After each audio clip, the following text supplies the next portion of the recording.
பிரியமானவர்களே, இயேசுவின் நாமத்தில் உங்களுக்கு என் அன்பின் வாழ்த்துக்களை சொல்வதிலே மகிழ்ச்சி அடைகிறேன். இன்னைக்கு ஒரு விசேஷமான நாள். என்ன நாள் சொல்லுங்க பார்க்கலாம். உலக மகளிர் தினம். பெண்களுக்கான விசேஷமான நாளாக இந்த நாளை நியமித்திருக்கிறாங்க உலகமெங்கிலுமே. பெண்கள் இந்த உலகத்தில் ரொம்ப முக்கியமானவர்கள். பெண்களுக்கு தான் இந்த உலகத்தில் பாதுகாப்பும் இல்லாத சூழ்நிலை காணப்படுகிறது. பெண் குழந்தைகள் கடத்தப்படுறாங்க. பெண்களுக்கு பலவிதமான தீமைகள், சொந்த வீட்டுக்குள்ளேயே தீமைகள், வேலை செய்கிற இடத்துல, வசிக்கிற இடத்துல ஒரு விடுதலையோடு போக முடியல. நிறைய பாதிப்புகள் பெண்களுக்கு உண்டாகி நிறைய பேருடைய மனதில் வேதனையும், சில சமயத்தில் ஏன் நம்ம பெண்ணா பிறந்தோம் என்கிற எண்ணம் கூட சில பெண்களுக்கு வருகிறது. ஆனால் ஆண்டவர் உங்க மேல ரொம்ப அன்பு வைத்திருக்கிறார். எல்லாரும் வீட்லையுமே பெண்கள் இருக்கிறாங்களே, தாய் இருப்பாங்க, மனைவி அல்லது பெண் பிள்ளைகள், சகோதரி, எல்லாருமே பெண்களோட சம்பந்தப்பட்டவங்க தான். ஆண்டவர் பெண்களை விசேஷமாய் சிருஷ்டித்தார் என்பதை மறந்துடக்கூடாது. பெண்களாகிய நீங்கள் ரொம்ப சந்தோஷப்படணும். பெண்ணாய் பிறந்ததற்காக ஆண்டவர் உங்களை பெண்ணாய் சிருஷ்டித்தது உங்களுக்கு கிடைத்த ஒரு பெரிய பாக்கியம் என்பதை மறந்துடக்கூடாது. ஆண்டவர் ஆதாமை தான் முதல்ல உண்டாக்கினார். ஆனால் அவன் ஒரு வெறுமையை உணர்ந்தான். அவனுக்குள்ள ஒரு பரிபூர்ண ஆண்டவர் எல்லா வசதிகளையும் உண்டாக்கி கொடுத்தார். ஆனா அவனுக்குள்ள ஒரு வெறுமை இருந்தது. ஆண்டவர் அதை கவனித்து கொண்டே இருந்து அவனுக்கு ஒரு ஏற்ற துணையை நான் உண்டாக்குவேன்னு தான் பெண்ணை சிருஷ்டித்தார். அப்ப அந்த பெண் தான் ஒரு ஆணுக்கு ஏற்ற துணை என்பதாக வேதத்திலே நாம் பார்க்கிறோம். ஆண்டவர் அப்படி சிருஷ்டித்தார். பெண்கள் இல்லாம ஆண்கள் ஒரு சந்தோஷமா ஆசீர்வாதமா இருக்க முடியாது. ஒரு குடும்பம் கட்டப்படணும்னா பெண்களால தான் முடியும். ஆண்கள் மட்டும் ஒரு குடும்பத்தை கட்டிவிட முடியாது. அது ஒரு பெரிய ஒரு பிளஸிங். பெண்களால தான் சமுதாயத்துக்கே உண்டாகிறது. அது மாத்திரம் இல்ல, வேத புஸ்தகத்துல லூக்கா 1:28 வாசிக்கும் போது, இயேசு இந்த உலகத்தில் ரட்சகரா பிறக்கணும், அது மூலமா ரட்சிப்பை உண்டாக்கணும். ஒரு பெண் இல்லாம அதை செய்ய முடியாது.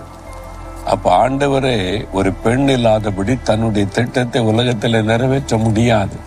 ஒரு கன்னி பெண் வேண்டும்.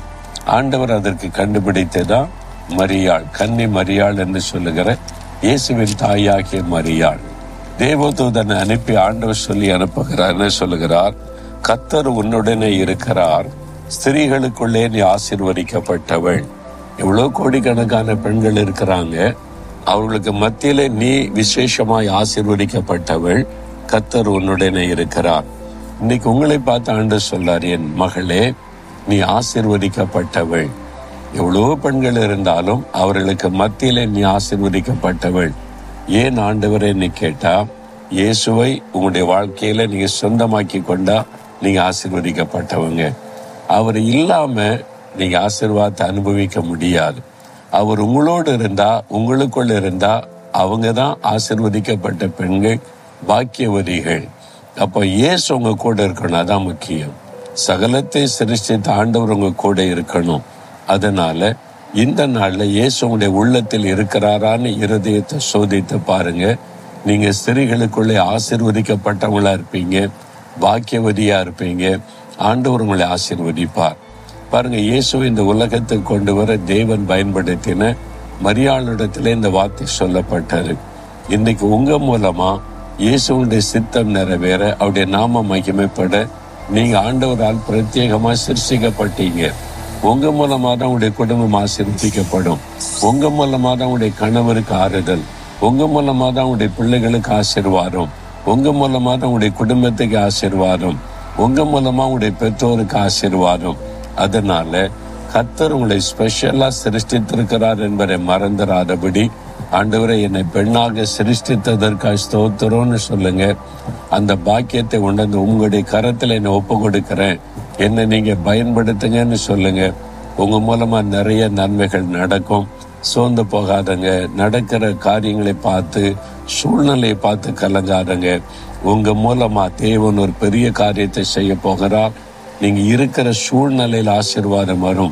நீங்க குடும்பத்துல இருந்தா குடும்பத்துக்கு ஆசீர்வாதம். ஒரு வேலை செய்தீங்கன்னா அந்த வேலை ஸ்தலத்தில் ஆசீர்வாதம். நீங்க ஒரு பிசினஸ் பண்ண அந்த பிசினஸ்ல ஆசீர்வாதம். நீங்க என்ன செய்றீங்களோ அங்கே கர்த்தருடைய ஆசீர்வாதம் இருக்கும். நீங்கள் ஆசீர்வதிக்கப்பட்டவர்கள், பாக்கியவதிகள். விசுவாசத்தோடு சொல்லுங்க, ஆண்டவரே, என்னை ஒரு பெண்ணாக இந்த உலகத்தில் படைத்ததற்காய் ஸ்தோத்திரம். நான் பாக்கியவதி, நான் ஆசீர்வதிக்கப்பட்டவள் என்ற வார்த்தை நான் விசுவாசிக்கிறேன். ஆண்டவரே, என் உள்ளத்தில் வந்து என்னோடு தங்கியிருந்து என்னை ஆசீர்வாதமாய் பயன்படுத்தும். யார் யார் அப்படி ஜெபிக்கிறாங்களோ அப்படிப்பட்ட ஒவ்வொரு தாயாரையும், ஒவ்வொரு சகோதரியையும், ஒவ்வொரு மகளையும், ஒவ்வொரு குட்டி பிள்ளைகளையும் கர்த்தர் ஆசீர்வதியும். இயேசுவின் நாமத்தில் ஆமேன், ஆமேன்.